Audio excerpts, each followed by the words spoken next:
Be sure to share, like, subscribe, and comment down below.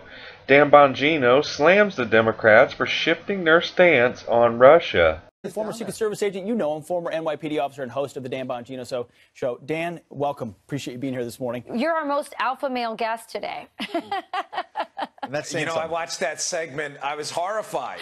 Listen, there's a cure for this beta maleism, you know?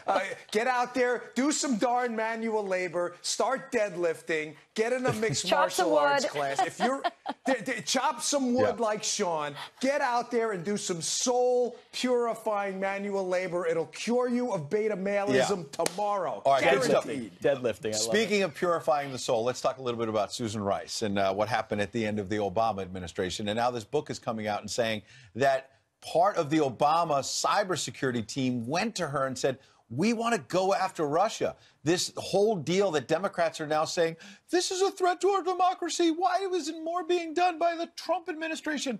The Obama administration wanted to do something, and Susan Rice said no.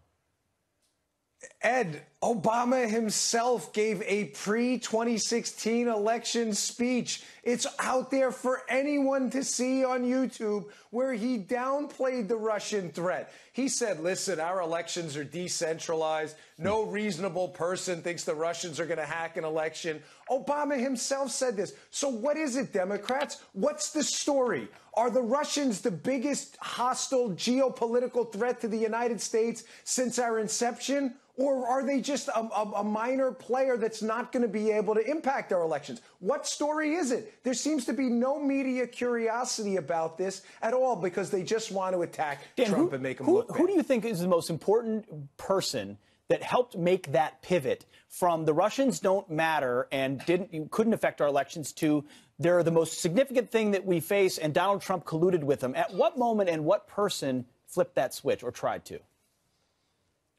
I think after the election, the Obama team needed to cover their tracks. Who specifically, outside of the man himself, Barack Obama? I'm not sure. I know John Brennan's a major player in this.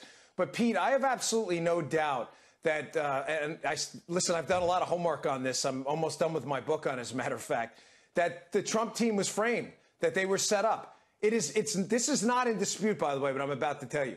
You know that game 6 Degrees of Kevin Bacon where everything gets back to Kevin Bacon or something? They should call this game 6 Degrees of Hillary Clinton. Look at every single source of information, negative information about the Trump team and their so-called collusion that didn't happen. Every single source is somehow connected to Hillary Clinton or somebody Hillary Clinton and her team. Andrew McCabe. I challenge you to find me another one. Every source. We're going to move on. We're going to move on to Downer, everyone.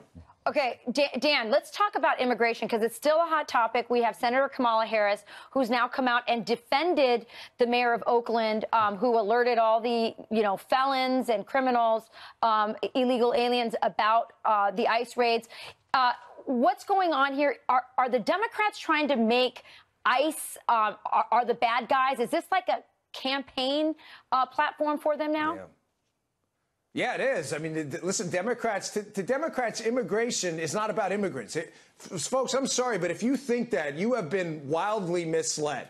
It is not about immigrants. It is about votes. It has only been about votes. It's been about votes because they need to replace the working class voters they're losing by talking about tax cuts as crumbs with people coming into the country illegally that they can get to vote later on. This is a disgrace. This Oakland mayor, I don't get this at all. I mean, what are you going to say to a parent, God forbid, and I mean that. Later on, you have someone here illegally with criminal tendencies who runs your kid down on the road or assaults them or robs them or even worse. What do you say to that if that person might have been deported despite the fact that the Oakland mayor gave them a warning beforehand? This is disgraceful. I mean, do we live in a constitutional republic anymore? Do laws even matter to Democrats? Well, that's disgusting. That's a key question of how it will manifest, not just in 2018, but 2020, because some thought, hey, this Oakland mayor's got to be an outlier. But then you've got a senator like Kamala Harris doubling down and saying, I think Mayor Schaaf is doing exactly what she believes in the best interests of her community, and I support that 100%. You also have headlines like this from The Nation saying it's time to abolish ICE. So will we get to a point where conservatives and Republicans say, hey, our laws need to matter and we support immigration policies, and the left says we shouldn't have ICE at all? Is that really where we're going?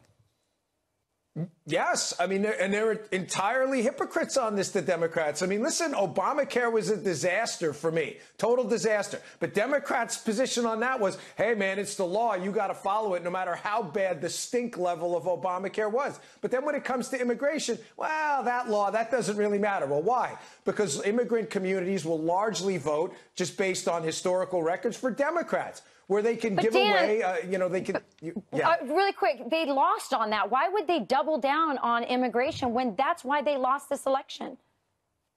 The presidential Because, Rachel, they don't have anything else. What are they going to run on? We're going to hike your taxes, we're going to take your health care and send your kids to a crap school? What's their campaign side for 2020 other than illegal immigrants, please vote for us? They don't. What's their backup plan? Yeah. They don't have a backup plan. They don't have a platform. All right, you heard it there. Alpha male Dan Bongino. Appreciate it. Be sure to share, like, subscribe, and comment down below and tell me how you feel about this report. But other than that, I hope you guys have a great day. Let's make America great again. Peace.